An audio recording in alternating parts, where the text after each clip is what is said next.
जय श्री कृष्णा, हरिओम। बोलो सनातन धर्म की जय, बाकी बिहारी लाल की जय, सभी ऋषि मुनियों की जय, सिंहासन बत्तीसी की जय। पौराणिक का और धार्मिक गाथा सिंहासन बत्तीसी की जय।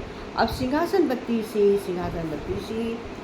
बत्तीसी का अभिप्राय है कि 32 पुतलियाँ हैं। सिंहासन तो एक ही है जिस पर राजा वो विक्रमादित्य का है, जिस पर सिंहासन राजा भोज बैठना चाहता है, पर 32 पुतलियाँ हैं।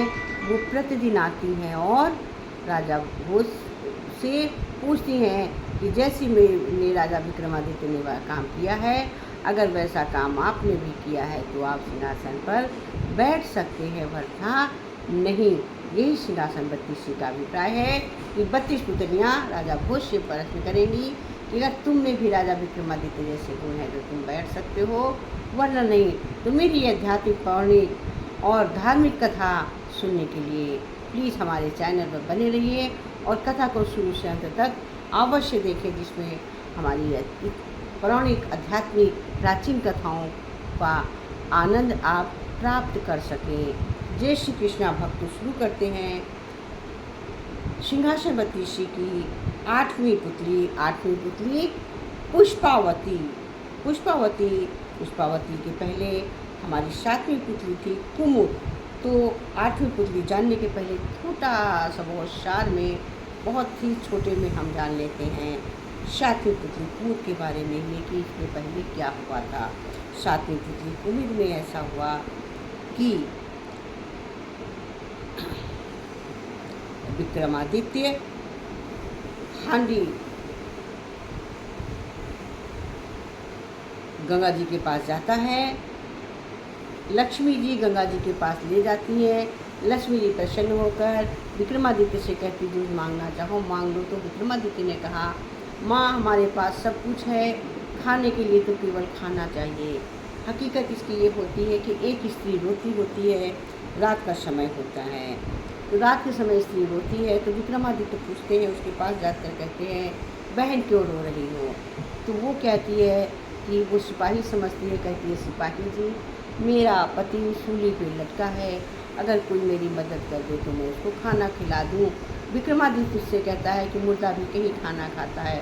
कहते नहीं, मैं इसलिए नहीं रो रही हूँ कि मेरा पति सूली पे मर जाएगा, मेरा मतलब है कि मैं उसको खाना खिलाती थी, एक बार हाथ से खाना खिला देती। तो विक्रमादित्य कहता है कैसे करे, नहीं मैं खिला दूँगी, केवल मदद कर दो।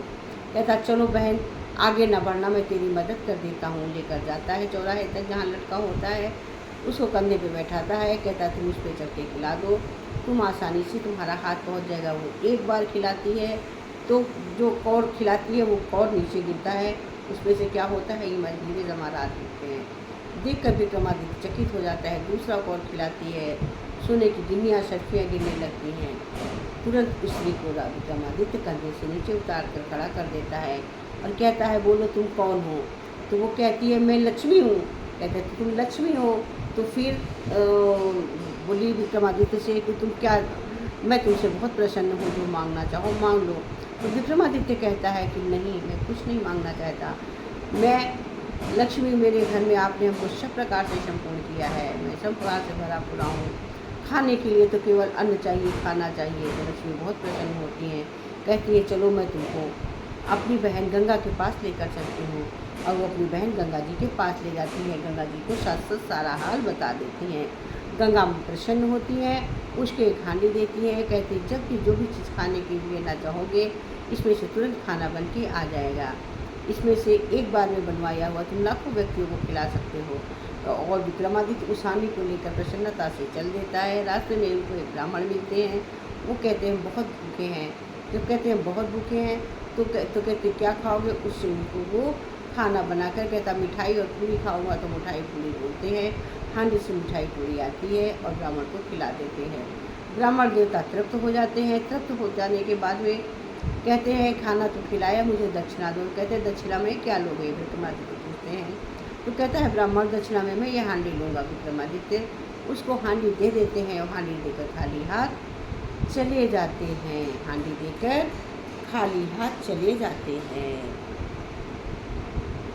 दक्षिणा में देकर और वो कहने लगा कि तुम वो हांडी दे दो, देकर चले जाते। सुनो राजा भोज, विक्रमादित्य ने वो हांडी उस ब्राह्मण को दे दी और खाली हाथ वापस राजमहल चला गया। अब बोलो, क्या तुम इस प्रकार कर सकते हो? हाँ, यदि तुमने जीवन में कभी इस प्रकार का कार्य किया है, अगर किया है तो सिंहासन पर बैठो। राजा भोज पुत्री की इस बात की आवाज़ न दे सका, आवाज़ का कोई उत्तर नहीं दे सका और पुतली अपनी बात कहकर पुरानी सभी पुतलियाँ के भांति आकाश में विलीन हो गई।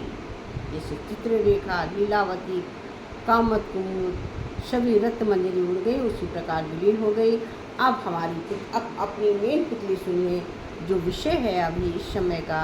हमारी 8वीं पुतली है, 8वीं पुतली है पुष्पावती। पुष्पावती कहने लगी, एक दिन की बात है, राजा विक्रमादित्य अपने दरबार में बैठे थे। तभी एक बढ़ई काष्ठ का बना घोड़ा लेकर आया और उसने कहा, काठ का घोड़ा लेकर आया और उसने राजा से कहा, अन्नदाता आपकी जय हो, मैं ये घोड़ा आपके लिए लाया हूँ। विक्रम ने उसे देखकर कहा, ये काठ का बना है। बढ़ई कहने लगा, हाँ श्रीमान, ये घोड़ा काठ का है। घोड़ा मेरी कला और ज्ञान का सर्वोत्कृष्ट नमूना है।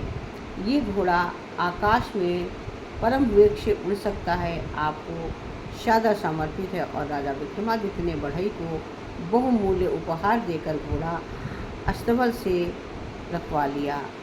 बढ़ई जाते जाते बोला, मैं जा रहा हूँ, परंतु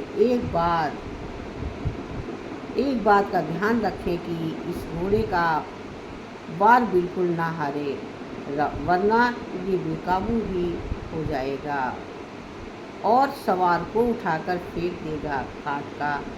ये घोड़ा काफ़ी समय तक राजा विक्रमादित्य के अस्तबल में पड़ा रहा। एक दिन राजा को उसका ध्यान आया, उसने उस पर सैर करने का विचार किया। वो काठ का घोड़ा अस्तबल से बाहर लाया गया और रत्न जड़ित और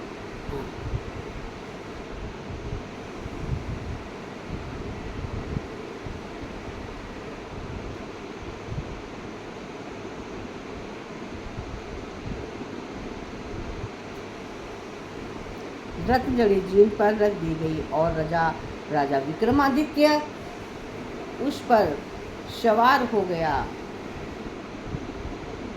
पला झपकाते ही घोड़ा पवन वेग से उड़ने लगा। वो इतना तेज उड़ सकता था, जानने के लिए राजा ने एक चाबुक जड़ दिया। अब क्या था, घोड़े का वेग इतना तेज हो गया कि राजा वो संभाल नहीं पा रहा था। अच्छा, यातायात उसे ख्याल आया कि बढ़ई ने याबुक मारने से मना किया था। अब क्या हो सकता है था, घोड़ा अचानक पलट गया। इसका घटना क्या हुई, राजा उसकी पीठ पर से लुढ़क गया, घोड़ा घायल हो गया। राजा आकाश से नीचे बड़े वेग से गिरने लगा। राजा को तत्काल अज्ञा बैताल और को याद किया। तुरंत दोनों आ गए और राजा को संभाल कर सकुशल जमीन पर उतार दिए। यही राजा उतरा था जहाँ पर घना जंगल था। घना जंगल देखकर राजा का मन घूमने को हो गया। अज्ञा बैताल और बैत दोनों चले गए। राजा विक्रम अकेला घने जंगल में टहलने लगा। अचानक एक स्थान पर राजा रुक गया, एकटक देखता रह गया। अब उसने एक पेड़ से एक बंदरिया बच्ची बंधी थी। राजा आश्चर्य करने लगा, इस सुनसान घने जंगल में बंदरिया को इस तरह आदमी के सिवाय दूसरा नहीं बांध सकता है। अवश्य ही कोई मनुष्य यहाँ पर है। वो जानने के लिए विक्रम वहाँ पर छुप गया। विक्रम को वहाँ छिपे शाम हो गई। कुछ देर बाद एक साधु आया और दिखा कि वो पेड़ के पास गया। उसने ने पत्तियाँ तोड़ी और उसका रंग बंदरिया के शरीर पर टपका दिया। वो बंदरिया रस टपकते ही एक सुंदर युवती बन गई। साधु उसके हाथ पकड़कर भीतर ले गया। सुबह उसने उसे फिर दूसरे पेड़ के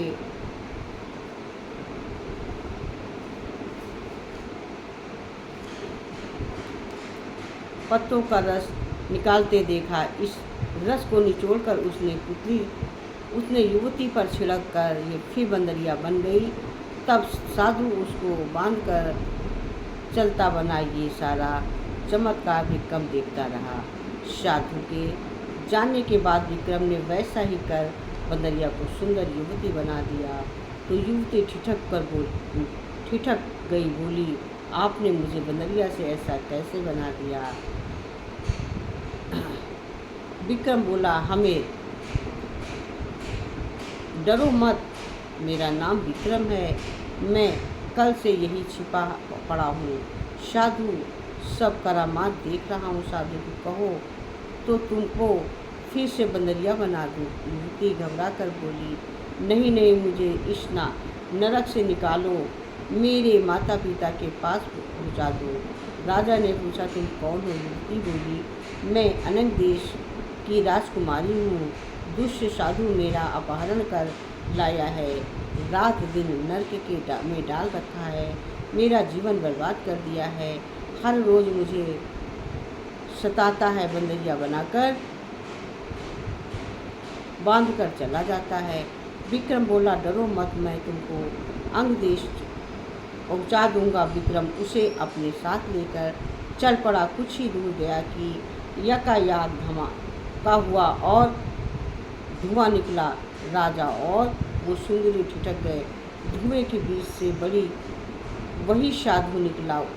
उसने गरज कर विक्रम का रास्ता रोक लिया और वो राजा पर झपटा। विक्रम ने तलवार से उसे रोक लिया। अचानक वो साधु भयंकर शेर के रूप में गर्जने लगा और राजा विक्रम को निगल जाने को लपका। पर तभी राजा ने अपनी चमत्कारी तलवार से उसका सिर काट दिया। साधु मर गया और उसने असली रूप में आ गया। ये वास्तव में एक राक्षस था। साधु का इस प्रकार अंत देखकर राजकुमारी ने संतोष की सांस ली। कुछ दूर चलने के बाद वो युवती बोली, मैं अभी आती हूँ, और वो साधु के डेरे के पास चली गई। कुछ देर बाद लौटी तो उसके हाथ में लाल रंग की कमल का एक फूल था जो उसको विक्रम को दिया था, और बोली, इस फूल से प्रतिदिन एक लाल निकलता रहेगा। ये मुझे साधु ने दिया था कि मैं खुश रहा करूं। आप इसे अपने पास रखिएगा। राजा ने वो फूल अपने हाथ में ले लिया और दोनों चल दिए। वो राजकुमारी अत्यंत सुंदर थी। राजा विक्रम उसे अपने साथ लेकर अनंगपुर आया। राजकुमारी जब राजमहल के पास आई तो खुशियाँ बिखर गईं। खूब स्वागत किया गया। राजकुमारी ने अपने पिता को सब कुछ बता दिया। अनंग देश नरेश विक्रम पर अत्यंत प्रसन्न हो गया। विक्रम ने अपना परिचय न देकर अपने को एक साधारण सिपाही बतलाया। अगले ही दिन राजा अनंगपुर के ने विक्रम से कहा, तुम मेरी लड़की से विवाह कर लो। तुम्हारे समान वीर कोई और नहीं है। अपनी पुत्री साहस दे रहा हूँ। विवाह उपरांत तुम यहीं के राजा बनोगे। अनंगपुर के नरेश की ये बात सुनकर राजा विक्रमादित्य ने नम्रतापूर्वक कहा, राजन, कृपया क्षमा करें। प्रत्येक स्त्री को पत्नी नहीं बनाया जा सकता।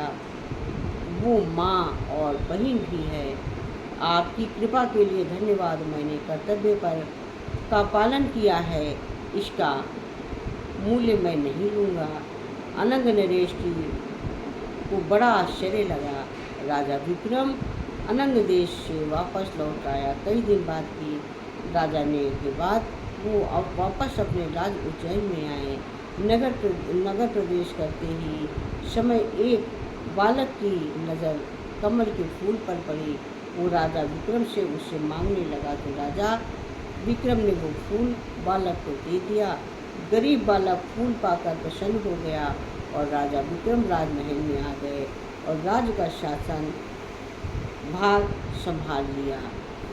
देखो राजा, अब पुतली कहती है, सातवीं पुतली यानी कि पुष्पावती बोली, देखो राजा बहुत विक्रमादित्य किस प्रकार चरित्रवान थे। वो स्त्री जाति का बड़ा आदर सम्मान करते थे। क्या तुम इस प्रकार कर सकते हो? अगर हाँ तो इस सिंहासन पर बैठो, वरना नहीं। ये कहकर आठवीं पुतली पुष्पावती अपनी कथा समाप्त करके, अपनी कथा संपूर्ण करके, अपनी कथा को कह के पुष्पावती आकाश में हंसती हुई सभी पुरानी अपनी बहनें, सभी इसके पहले की जो सातों पुतलियाँ थी, उन्हीं पुतलियों के बाहर रत्नमंजरी, पुष्पावती, कामकला, लीलावती सभी पुतलियों के बाहर आकाश में विलीन हो गई। यहीं पर संपूर्ण होती है हमारी आठवीं पुतली पुष्पावती। बोलो जय श्री कृष्णा, सनातन धर्म की जय। सो मेरी 32 पुतलियाँ देखने के लिए कृपया हमारे चैनल पर बने रहिए और जब पूरी पुतली देखेंगे तभी आपको आनंद आएगा, पुतलियों के बारे में समझ में आएगा। जय श्री कृष्णा, बोलो जय श्री कृष्णा, हरि ओम। धन्यवाद। लाइक और सब्सक्राइब कर लो।